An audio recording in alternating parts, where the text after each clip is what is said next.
Hello 20-2 students. So today we're looking at getting into those quadratics that we kind of mentioned in the previous lessons where we reviewed how to factor. So today we're actually not going to be worrying too much about factoring if I'm remembering this set of notes correctly. Yeah, no, not really. But as we move forward, we'll start using some of that. So in a couple of lessons, you'll need that factoring. Today, what we want to start by looking at is just what is a quadratic function, and we're going to be looking at it. There's actually two ways of writing these quadratic functions, and so today we're going to be looking at the standard form, and then quite a bit later in this unit we'll look at something called the vertex form. So a quadratic function is given by, now sometimes you'll see y is equal to this whole bit here, and sometimes you'll see f of x is equal to this whole bit. They basically mean the same thing, so they're talking about the y point for any given part of the graph is going to be equal to this equation where you're putting in the equal, like the x point for that same point on the graph. Like wherever your y point is, you always have an x point, right? So like for example on this graph, if we were to look right here, this point on the graph has a y component of 4 and an x component of -2. So basically what we're saying when we look at this is that if you wanted to find that point on the graph and you knew, for example, that your x component was -2, you could put in, now normally a, b, and c are number values, so you could put in those number values, fill in for where x is the -2 value, and when you plug that in, you'll get the value for y, which in this case would be 4 in the case that we were looking at down here. Okay, so that's all that a function is. It's basically a way to calculate different parts of the graph or different points on the graph. When we write it as f of x, all it means is that our y point is a function of the value of x, right? So if the value of x is -2 on this, well, actually, I guess that wasn't actually a point on our graph. That was just a point in our coordinate. Let's say this is a better example right down here because we have an actual point that's on, this is our graph. So let's say -3 is our x value, and because we're right on the axis, 0 would be our y value.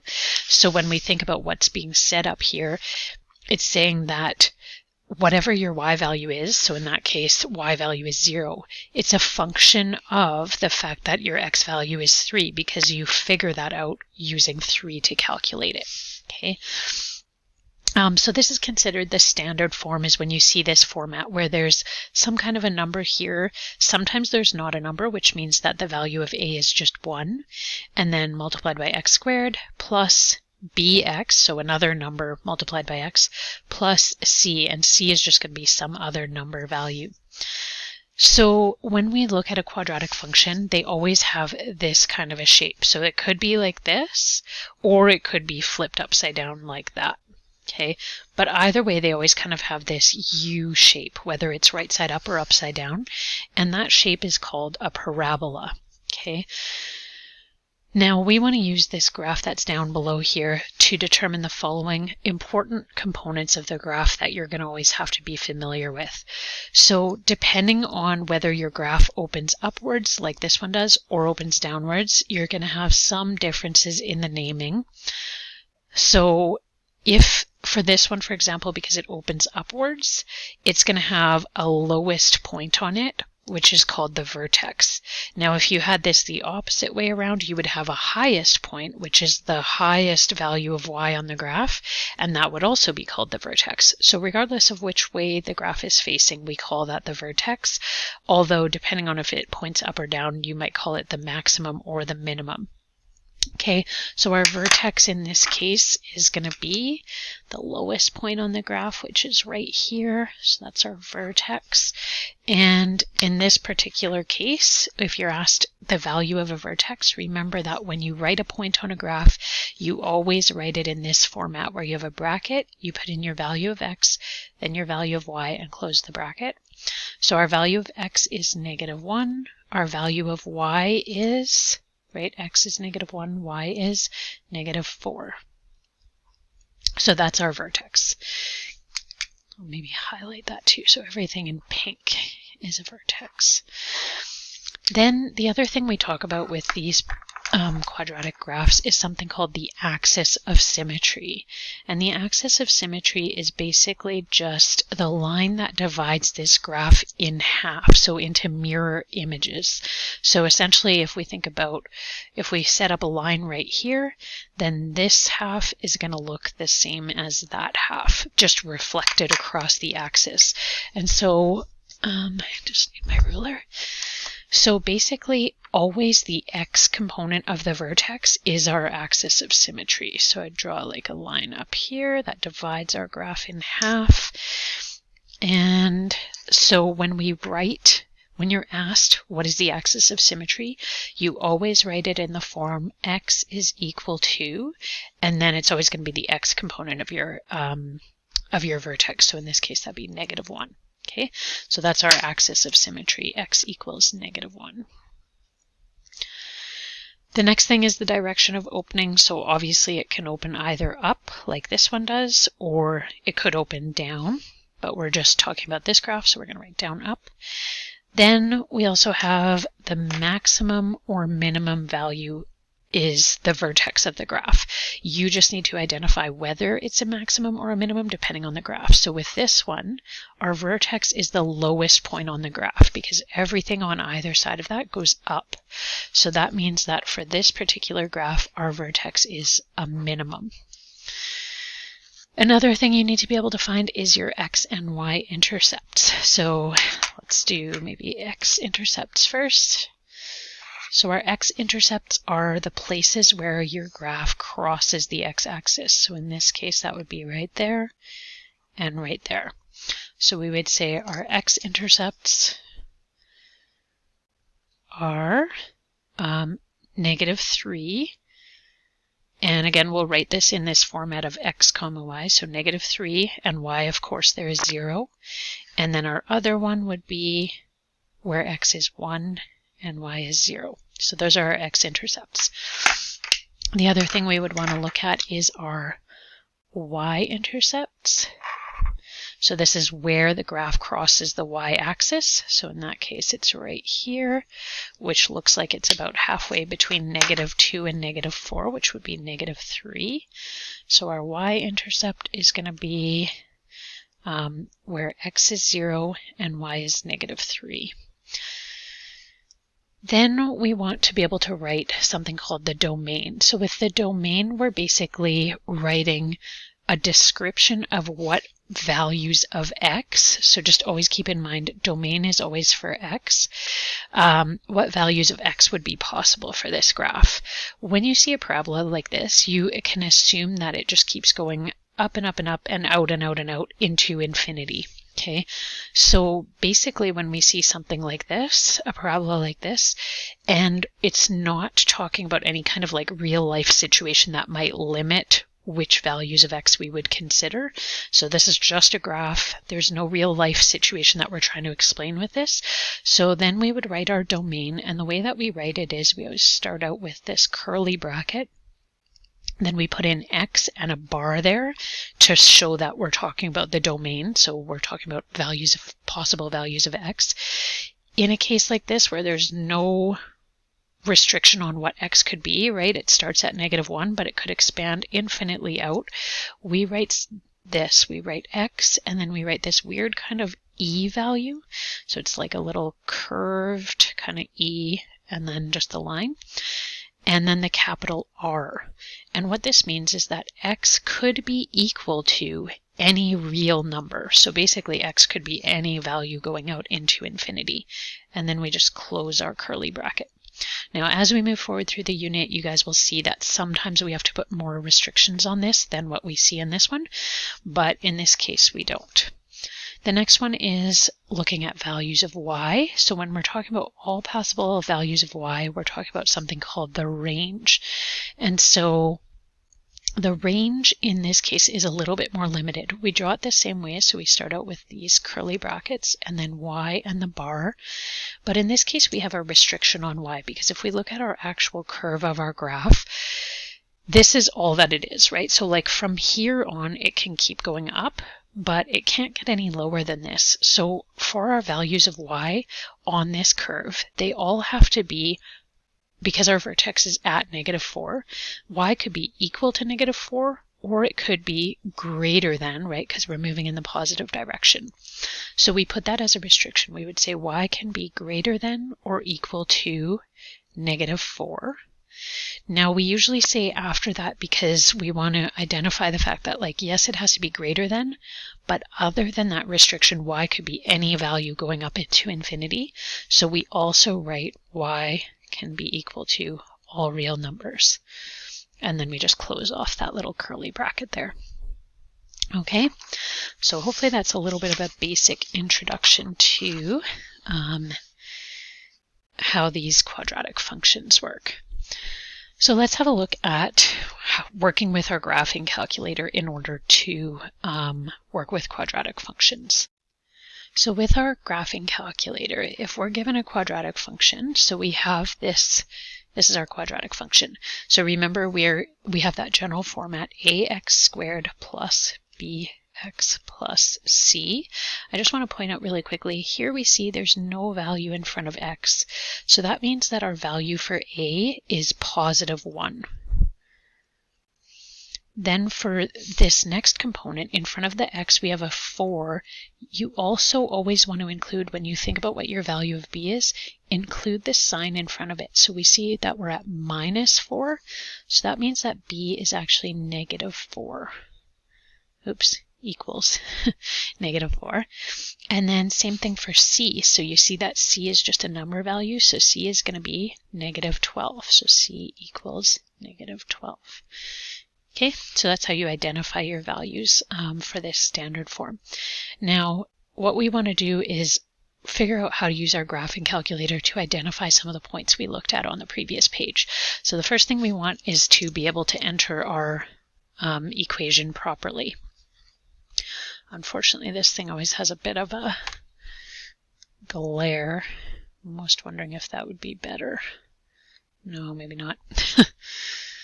Oh, it's so bad. I'm going to try turning this off and see if the glow of the screen shows it any better. Not really. Hey guys, sorry, there's no perfect way to figure this out.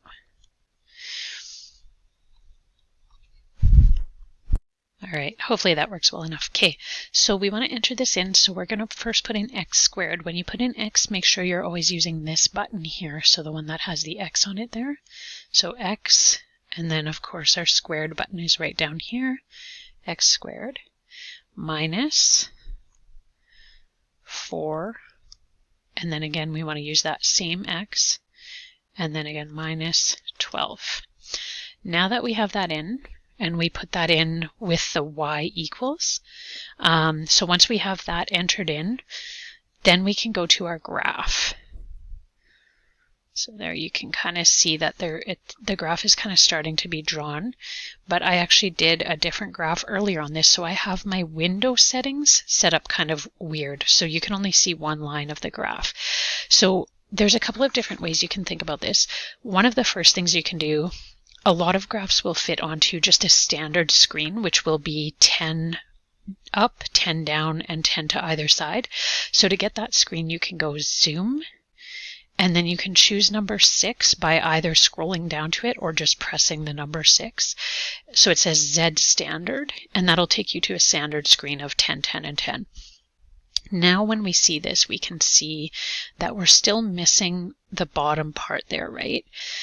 We want to be able to see the vertex because we were asked in here to find x-intercepts, y-intercepts, and vertex. So we know we want to go further down in the y direction, so more negative.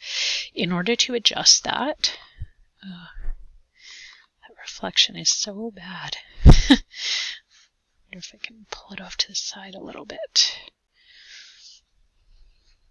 That seems a little bit better. Okay, so now in order to be able to see the bottom of this parabola, I'm going to go to the button window. And you can see it's set up on the standard settings now. So the minimum for the x-axis is -10. For the x-axis, it's positive. The maximum will be +10. And this one is talking about the scale. So it means that each point on the graph is equal to 1 point, right? So it'd be like if you're marking a graph, you go 1, 2, 3, 4, 5. Now my y minimum is -10, and we just saw that we didn't go far enough down in our graph. So I'm going to make this -20. Make sure when you enter in a negative that you use this button, not your minus button. Okay, so -20. And then I'm just going to go back to my graph and see if that shows me what I want to see. So yeah, now I can see all parts of the graph. Okay. If you ever want, like if you want to zoom in more on your graph, you can also play around a little bit. Like I could go in and make this x value smaller, and even like the y value, I could go into my window and go x minimum, I probably only need -5. And for my y maximum, I probably only need 5. So now I'm more zoomed in, right? So you can just kind of play around with that a little bit if you need to. And so now what I want to do is look for these different components. So let's do the vertex first, because it looks like that's what I wrote out first. So if I want to find the vertex, I need to go into this button you're going to use a lot. So I want to go second function trace. Okay, so basically I'm doing the calculate. It says calc on the top there. So the first thing I want to find is, now I know that this graph was opening like it was this shape, right? So this page will help you to calculate either the minimum or the maximum. Before you can choose that, you need to make sure you're paying attention to your shape of your graph. So because ours opens upwards, we're looking for a minimum for the vertex, so we want to choose number 3. So again, you can scroll down or you can just punch in the number 3. Now, after you enter that in, it's not just going to tell you right away. First, it's going to say left bound ? So basically what it's asking you to do is set up your cursor so that it shows points on either side of the vertex, and then it can guess. So when it says left bound, I want to move this little blinking cursor so that it's to the left of the vertex. So I'm going to use my scroll over button, and I'm just going to make sure that I know that my cursor is for sure like to the left of the vertex. So it's better to go a little further away than too close. So once you do that, just press enter. Then it'll change the question. Now it says right bound. So now you want to make sure you're to the right of the vertex. So I'm going to hit enter again. And then it says guess ? So this is what usually throws students off, because they might just write down these numbers. So make sure you don't. You have to, it's asking you, can I now guess the vertex? So you need to hit enter again so that it does that. So here you can see it says the minimum, so basically your vertex, is at x is 1.9999, so basically 2, and y is -16. So we can say for our vertex, I didn't really leave a spot to put that in, but I can say my vertex is where x is 2 and y is -16. Okay. Next, let's look at Y-intercept. Let's do that one. Okay, so with the Y-intercept, basically we're looking for this point on the graph where it crosses the y-axis. Sometimes what you can do is you can just press this trace button, which allows you to just move the cursor along the parabola. And so if you scroll along, sometimes it'll land right on it, other times not. So in this case it does, so that's nice and easy, because then I can just go, okay, my Y-intercept would be where x is 0, of course, and y is -12. Now the alternative to this is if you were scrolling and you didn't get it, it didn't land perfectly, you can do second function trace again, and then you would put in the number 1 says value, so just hit enter right away. That lets you put in any x value that you want to find the y value for. So in this case, the y-intercept is always an x value of 0, so we would put in 0, hit enter, and we see that it takes us to that. We could also go into that and put in any other values. So say we wanted to know if x was 2, what would be the value of y? So now it'll say, okay, when x is 2, y is -16, which was our vertex, which we kind of just did already. So maybe I should have picked a different point, but it'll work for any point on the graph. Now let's look at x-intercepts. So the x-intercepts are the places where it crosses the graph. If you already know your y-scale, or sorry, like the scale that you have, in this case on the x-axis, you can just count it out because we can see pretty clearly that this crosses at -2 and +1, 2, 3, 4, 5, 6. But you know, especially on a test, you want to make sure that you're confirming properly. So in that case, when you want to calculate those, you go second function, trace, and for this one you want to scroll down one or just press number 2 to choose the option 0. So again, with looking for x-intercepts, it's going to ask you for left bound, right bound, and then guess. So if we want to figure out what this one is, we're going to scroll left along our graph until we're for sure like past the x-intercept, like where it crosses the x-axis. So I could say yes there. Then it asks you right bound, so scroll back to the right to make sure you're on the right of the x-axis. And then it says guess. So now I see, just like we guessed, that our x-intercept there is -2, 0. And then for our other one, we would just do the same thing. So second function trace, 0, and then it's going to ask you for left bound, so you have to scroll way over. So even though I told you to stay like reasonably far away, you still want to be like closer to that one, because otherwise the calculator will have a hard time guessing. So you want to be like far enough away that you know it's not on the x-axis, but close enough that it knows for sure which 0 you're trying to guess. Okay, so then right bound, enter, guess, enter, and we get when x is 6, y is 0. So we can see that our guesses there were correct, which was nice. Okay, so those are the main things that you'll have to calculate for now. We'll look at one other calculate function a little bit later in the unit, but for now, that's all you really need to know. So let's try one here where we're going to try to enter in this one and calculate the same things. I would recommend for you guys, pause the video and try this one on your own. You should be able to do this totally on your own now, just the way I just showed you. Just if you need to, just go back through these instructions and follow them. And then unpause the video and see if you got the right answers, because I'll go through it now. Okay, so if I want to enter this in, I'm going to go to my y equals button. Whoops, there we go. Sorry, I had second function on. Okay, so y equals, I'm going to clear out what I have there. Now, again, I have to be careful because I'm trying to enter in a negative, so I want to make sure I use the negative, not the minus button. -0.1 x squared minus x again plus 12.5. And now I'm going to go to my graph. So here you can see I'm way off, right? So what I usually want to do is make my best guess of what's happening here. Because it's curving like this, and I know that it's always going to be either this shape or this shape, my best guess, seeing that this is curving down like this, is that this is the shape I'm looking at. So that means I can tell that I have to go way further up, right? So I need way higher of a y maximum. I probably can get like way lower on my y minimum. And then I don't even see close to where it comes down on the other side here. So I also need a way lower x minimum. Okay, so I'm going to go into my window and I'm going to say x minimum, let's try -10, because I was at x maximum of 10 and I already saw the x-intercept on this side. So that means I can probably do the same thing there. For my y minimum, I'm going to change it back to -10, which is the standard, and I'm going to make my y maximum 10. I don't know, let's see what happens. Sometimes you have to play around a little bit.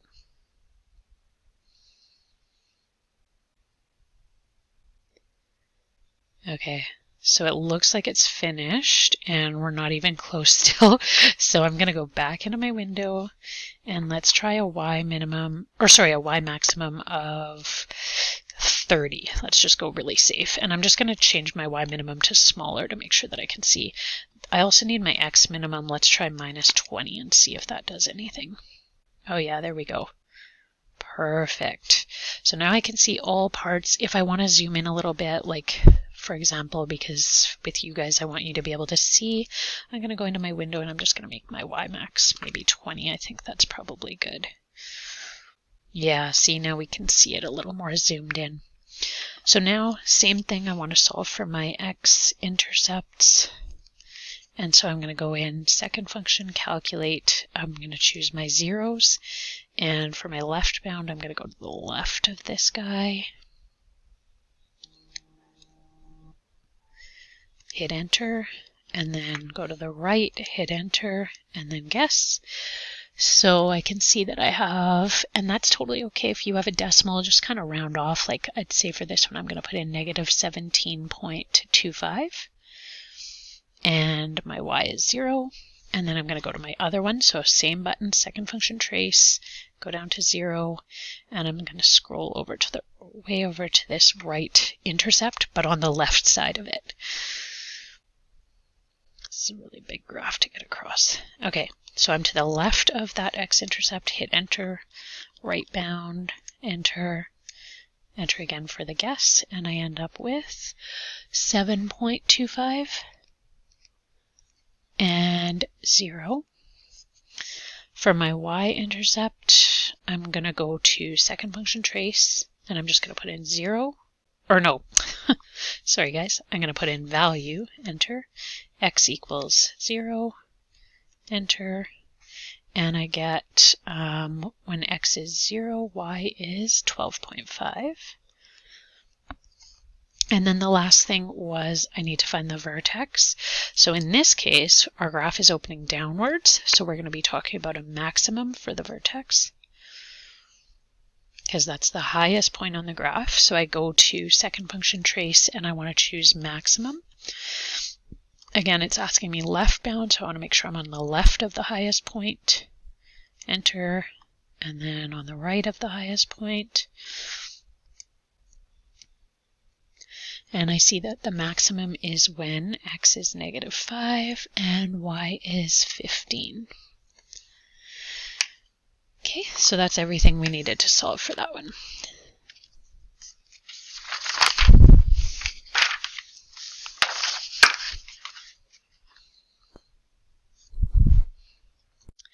All right, you guys, so we're going to go through a couple of word problems that basically have the same kind of way of solving them, but, you know, a little bit more complex because they have the word problem. So we need to interpret our results in the light of what's happening in the real life situation we're looking at.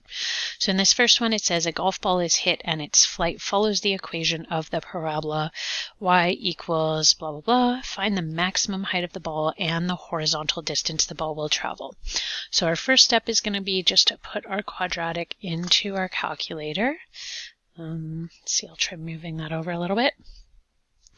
So what are we at here? Negative 0.005 x squared plus 0.6x plus 22. And then we go to our graph, and again, like I just had my previous window settings in there. Oh, it's so hard to find a good spot for this thing. Okay, so again, I can see, right, we have an upwards curve here, so I know that because it's going to have that U shape, I need to go higher up, and I need to go further over to the right. So I'm going to go into my window, and even like, well, let's see, what are we at here? Window, so my x minimum was negative 20. I'm going to make my x maximum 50, and I'm going to make my y maximum 30, and let's see how that goes. So I go back to my graph, and still not good. Now I'm going to start talking about the real life interpretation of this right away so we can just set up our windows. When we're looking at this, it says the golf ball is hit and its flight follows the equation of the parabola. So we already know that our shape is looking, sorry, I'm a little bit off screen there. If this is my graph, right, I can see that I have my parabola coming like, and it's going to go something like that. So in real life, what does this all mean? Well, and actually this is kind of, I didn't write this question very well because it should, what I should have done is my y should have been maybe the variable h, because this axis is actually representing, like the actual picture of this parabola is showing you how the golf ball flies, right? So if you think about how anything that you throw flies, especially if you throw it slightly up or hit something slightly up, it's going to go up and then it's going to kind of hit a maximum and then it's going to start to come back down as it follows that kind of horizontal projectile. So this is literally just exactly showing the map of where that golf ball went.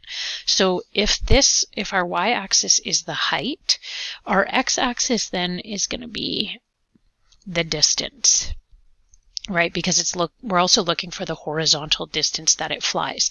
So if you think about what's happening here, we can't have, like, for wherever it got hit from, if the horizontal distance is represented on this axis, we know that it can't go negative, right? So it would have started at 0, would be the origin where we started with the ball, and then you hit it forward into the positive distance. So we actually aren't really worried what's happening to the left of this y-axis. So when I set my window up again here, I'm actually going to get rid of all of this stuff that's making the graph be so spread out. So I'm going to go to my window and I'm going to go my x minimum, I'm just going to make it like -5, just so I still have a little bit of like a view into the, like, past the y-axis, because I don't know, I just personally like to have it set up that way. It's looking like for our x max we might have to set up closer to 100. Let's try. Because I don't want to have a million tiny little marks, I'm going to change my y scale to, or x scale to 5. So that means every mark will be a jump of 5 units instead of 1.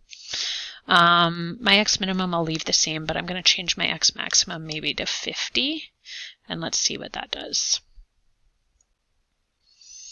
Oh my goodness, so we're still not even close.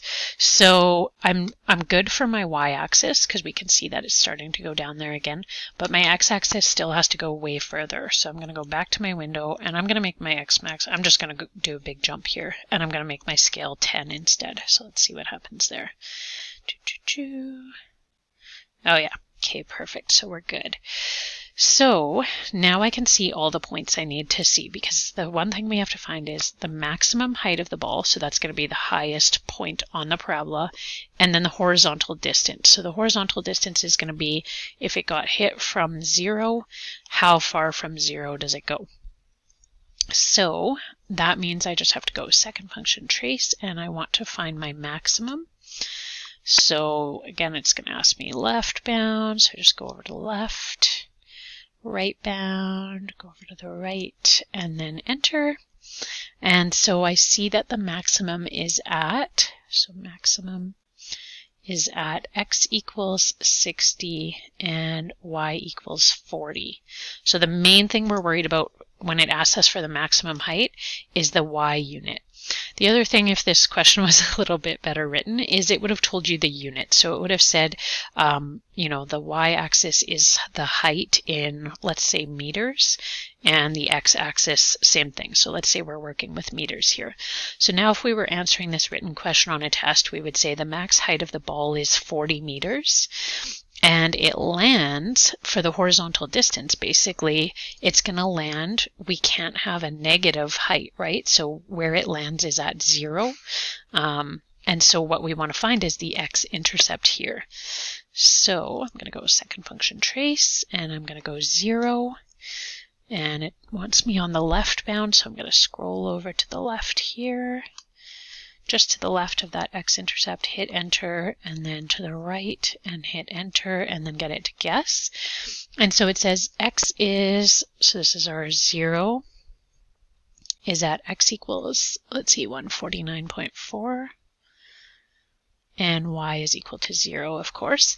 So now for my written answer, this is the part that I'm worried about for this one. I would say the maximum height of the ball was 40 meters, and it lands 149.4 meters from where it was hit. So assuming that it was hit at 0, right? And so that would be my answer for that one. Nice and easy. Now, sometimes for a question like this, you will also be asked to give the domain and range. So again, when you're stating the domain and range for a real life question, you need to consider the context. So again, we can't have, like, let's start with our domain, which is our x value. So we'd put in x bar, and we can't have negative distance. So we're going to say that x has to be greater than or equal to 0. And then, actually, I shouldn't have written it like that, because we also see that x lands at 149.4. So even though the graph keeps going, in the real life context of this, the ball hits the ground at 149.4, and that's it. So there's no further x values that it could be. So what we actually want to say is x is greater than or equal to 0 and less than or equal to 149.4. and then I close off my brackets. For my range, I'm going to say y. Now again, we can't have a negative height, so y has to be greater than 0, and it has to be less than the maximum height of 40. So we're going to say y is greater than or equal to 0 and less than or equal to 40. Okay. All right, last question. I know this is a bit of a long lesson, so thanks for toughing it out with me, you guys. So we have the student union currently sells t-shirts for $20 each. At that price, their student council advisor informs them they can expect to sell 150 shirts. They are told that for each $1 decrease in price, they will sell 10 more shirts. So create an equation in the form, like our standard form, where y is equal to revenue and x is equal to your decrease in price. This is a question you'll see many different versions of, but it's always the same idea. It's like if you have something of a set price, then somebody is told, like, if you decrease the price by X amount or increase the price by X amount, then you'll be able to sell this many more or less. So the format is always going to be the same. So it's actually kind of a good idea if you guys just memorize that where y is going to be your revenue. So we say y is going to be equal to, revenue is always equal to two different things being multiplied together. Revenue is the amount of money you make. So if you think about if you're selling something, in this case shirts, the amount of money you make will be the price of the shirt multiplied by how many shirts you can actually sell.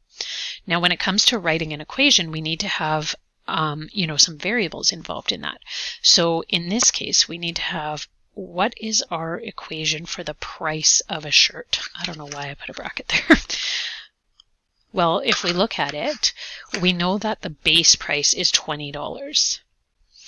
If they're looking at changing the price that they're told is that they can have a $1 decrease in price. We already said that our x variable is going to represent the decrease in price. If this would have been a $2 decrease, we would have said like 2x, but in this case, our price is going to be 20 minus $1 for every price decrease. So 1 times by x, and so our formula for the price is just going to be 20 minus x. Now the other component is how many shirts can you sell? So number sold. And this is always going to be the same for any of these types of questions when it's revenue. It's always going to be the same general formula for figuring things out. So when we look at the number sold, we would say right now, so if we think about 20 as the base for our price, so we want to use the number they sell at that cost as our base for the number sold as well. So they're at 150.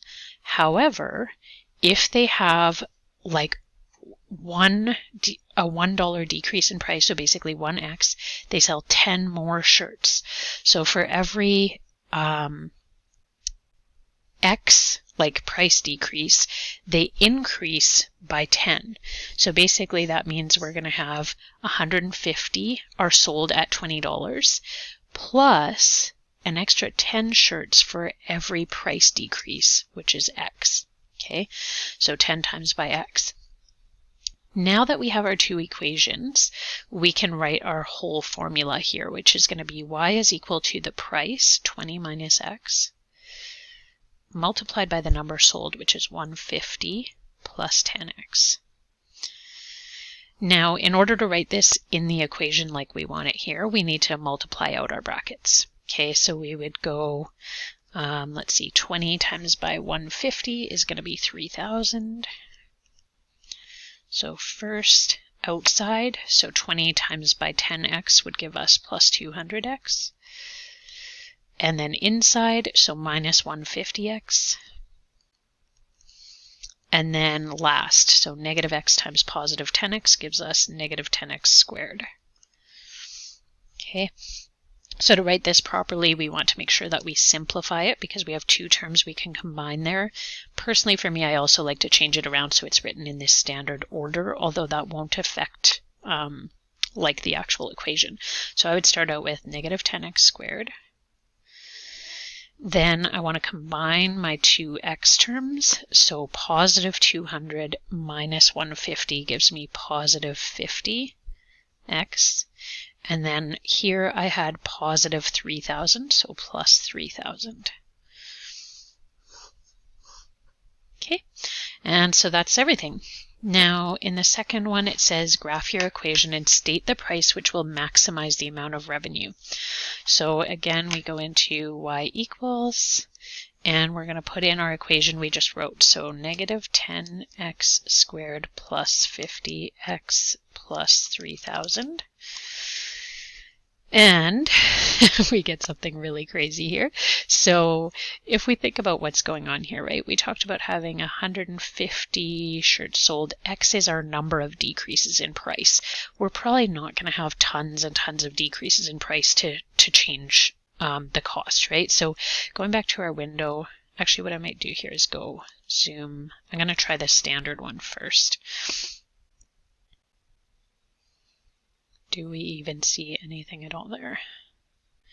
It looks like maybe not. Okay, so let's think about what our values are here. The t-shirts are starting for 20 each. Let's see, we had 3,000 here. Let's try y is equal to 10. I don't even know if that's going to help me. Okay, I'm going to try going, we're thinking about our revenue being higher, right? So we're not going to have a revenue of $10 if they're selling 150 times by $20. Let's just see what that gives us. So 150 times by 20 should be 3,000, right? That's what we just did. Yeah. So I'm going to set my y to at least 3,000. But the price could increase from there. So actually I might make it 3,500. So I'm going to go y max 3,500. And honestly, I'm going to make my scale 500 so I don't have a whole bunch of ticks. So let's see that. Okay, there we go. So we can see way clearly here, right? Now in this particular example, all we need is the maximum revenue, and we can see that we have the peak in our sites here.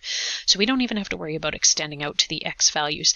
The only time we would have to do that is if they asked us how many shirts they would have to sell to break even, because to break even your revenue would have to be at 0, so you would need to be able to see your X-axis. But we're only looking for our maximum, so let's go second function trace, find the maximum, left bound. Let's see, we're at 30, 14, 30, 20. Let's try that. And then let's go right bound. I think that's on the way back down. And guess. And so it says our maximum is at 2.499. So let's round that to 2.5. And then 3062.50.5. So what this is saying is if X was 2.5, so basically if we did 2.5 decreases in price, we would have a maximum profit of 3,062.5. So when you're doing this kind of question, it says state the price which will maximize the amount of revenue. So we need to think the original price was $20, but they're saying you would need to do 2.5 X's, which is the decrease in price. So it would be $20 minus 2.5 times by, and each decrease was $1. So that would give us basically 20 minus 2.5, which would be 1750 or 17.5. But of course we're thinking of price, so we want to make that to the nearest hundredth. So we would say, if we were doing this as a written, I won't make you watch me write it out, but we would say if the shirts are sold for $17.50, the students will earn a maximum revenue of $3,062.50. Okay, so make sure if you have it written like that, you summarize it up nicely like that. And that's everything for today's lesson. So you guys can go ahead and go to your textbook and work through these problems. And I will see you in the next lesson where we look at solving quadratic functions by factoring. So we'll get into using some of that factoring we looked at in the first couple of lessons. So I will see you then.